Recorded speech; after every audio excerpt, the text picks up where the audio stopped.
ব্যারাকপুর সুকান্ত সদনে অনুষ্ঠিত হচ্ছে 8 দিনব্যাপী নাট্য উৎসব। 8 দিনের এই নাট্য উৎসবে মোট 21টি নাটক পরিবেশিত হচ্ছে। স্থানীয় 18টি নাট্যদল মিলে গঠিত ব্যারাকপুর নাট্য সমন্বয়ে সবাই থাকছে নিজের সাম্প্রতিকতম নাটক নিয়ে। সঙ্গে থাকছে নৈহাটি নাট্য সমন্বয় ও নৈহাটি ব্রাত্যজনের সাম্প্রতিকতম 3 জনপ্রিয় প্রযোজনা। গত 30শে মার্চ ছিল নৈহাটি নাট্য সমন্বয় পরিচালিত সাংসদ পার্থ ভৌমিক অভিনীত বসন্ত বিলাপ। টান টান চিত্রনাট্য ও সময় উপযোগী সংলাপের সংমিশ্রণে 1973 সালের জনপ্রিয় বাংলা চলচ্চিত্র বসন্ত বিলাপ মঞ্চে অভিনীত হলো। সাংসদ পার্থ ভৌমিকের অভিনয় নজর কাড়ল নাট্যপ্রেমী দর্শকদের। দেখে নেব এই কালের সেই বিশেষ প্রতিবেদন।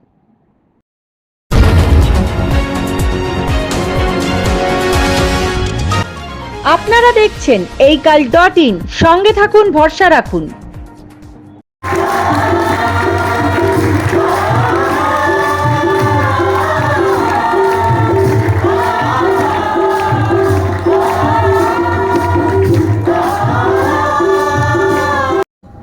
একটা সময় ছিল, আমার গলা শোনা যাচ্ছে তো?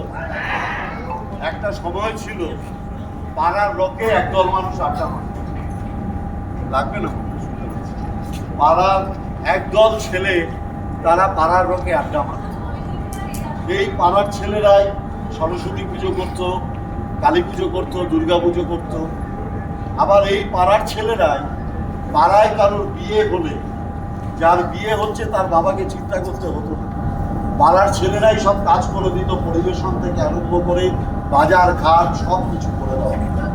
এই পাড়ার ছেলেদের ভরসাতেই পাড়ার বয়স্ক মানুষ বাড়িতে থাকতেন।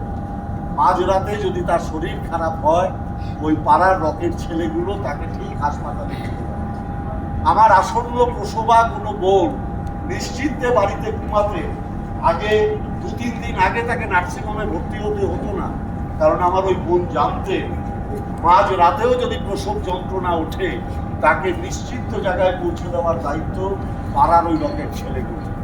আজকে এই ফেসবুক হোয়াটসঅ্যাপের দুনিয়ায় আমরা কিরকম যেন বিচ্ছিন্ন হয়ে যাচ্ছি। আমরা এই নাটকটা নিয়ে বেরিয়েছি পাড়ার ওই রকের ছেলেগুলোকে খুঁজবার জন্য।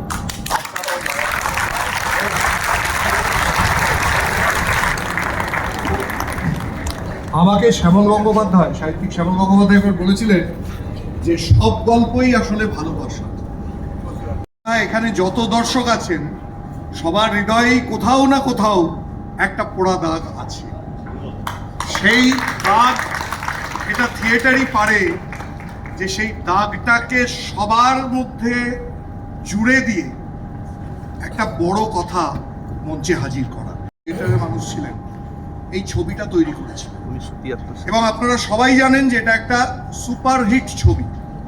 কিন্তু আমি সত্যি বসে বিস্মিত হয়ে যাচ্ছিলাম যে যেভাবে এই নাটকটি শেষ হলো, একদম একটা অত্যন্ত হাসির, থিয়েটারের ভাষায় যাকে বলা হয় বার্লেস্ক, এরকম একটা অত্যন্ত মজার নাটক চোখে জল এনে দিল। আমরা কেঁদে ফেললাম সকলে। এটাই বোধহয় থিয়েটারের জোর, যে একটা জনপ্রিয় সিনেমাকেও সে হার মানিয়ে দিতে পারে।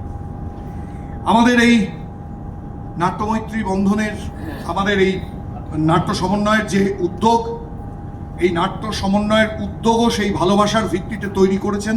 তার প্রধান পরিকল্পক এখানে দাঁড়িয়ে রয়েছেন মঞ্চে, শ্রী পার্থ ভৌমিক। সকলে তাকে পার্সোনালি অভিনন্দিত করবেন।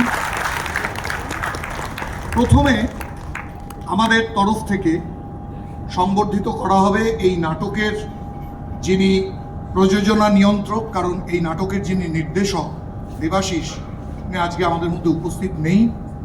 ভাস্কর, আমি ভাস্করকে অনুরোধ জানাবো আমাদের সম্মাননা গ্রহণ করার জন্য। আমি এই সম্মাননা জানানোর জন্য মঞ্চে আহ্বান জানাবো আমাদের উপপৌর প্রধান শ্রী সুপ্রভাত ঘোষ।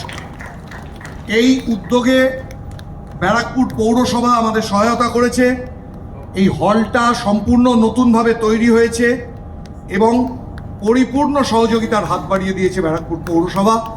আমাদের উপপৌর প্রধান শ্রী সুপ্রভাত ঘোষ সংবর্ধিত করবেন ভাস্করকে।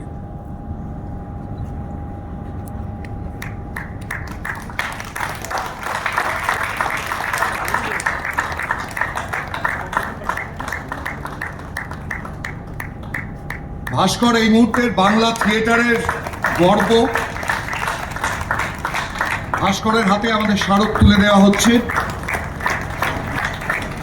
আমরা ভাস্করের কাছে দু একটা কথা শুনবো, তার আগে আমরা সংবর্ধিত করব এই নাটকের প্রধান অভিনেতা এবং আমাদের এই উদ্যোগের প্রাণ পুরুষ শ্রী পার্থ ভৌমিককে।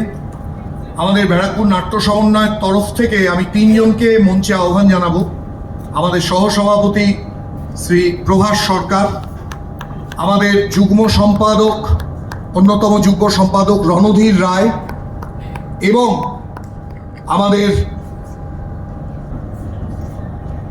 আমাদের অন্যতম সমন্বয়কারী প্রতীক কর। আমরা তিনজনকে আহ্বান জানাবো। প্রথমে আমি রণধীরকে বলবো উত্তরীয় পড়িয়ে পার্থদাকে সম্মান জানানোর জন্য।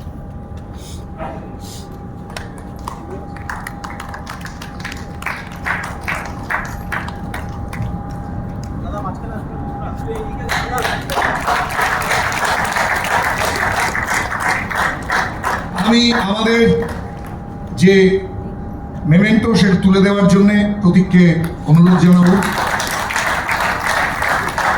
আমি গাছের চারাটি তুলে দেওয়ার জন্য অনুরোধ জানাবো প্রভাস দাকে, আমাদের সহসভাপতি প্রভাস সরকার। প্রভাস দা আমাদের অঞ্চলের দীর্ঘদিনের অভিনেতা। মৃণাল সেনের ছবিতে তিনি অভিনয় করেছেন, পদাতিক ছবিতে। এই শোভনলাল রাহার প্রতিবেদন এই কাল।